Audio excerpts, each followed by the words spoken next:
महायुतीत कोणतेही मतभेद नसल्याचं भाजपा नेते देवेंद्र फडणवीस यांनी म्हटलं आहे। महायुतीचे सर्व नेते निवडणुकी आधीपासूनच वारंवार हे स्पष्ट करत होते, तरी अजूनही कोणाच्या मनात किंतु परंतु राहिले असतील तर एकनाथ शिंदे यांनी आज जाहीर केलेल्या भूमिकेतून तेही दूर झाले आहेत, असं त्यांनी सांगितलं।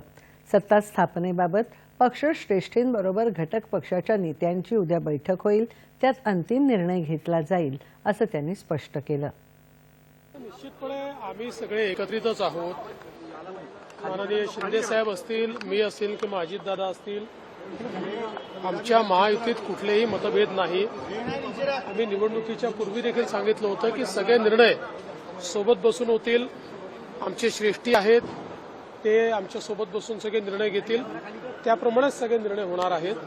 त्यामुळे मला असं वाटतं की कोणाच्या मनात जर काही किंतु परंतु असेल तर आज माननीय एकनाथराव शिंदे साहेबांनी तो देखील दूर केलेला आहे। आता या संदर्भात आमच्या श्रेष्ठींसोबत सगळी बैठक होईल।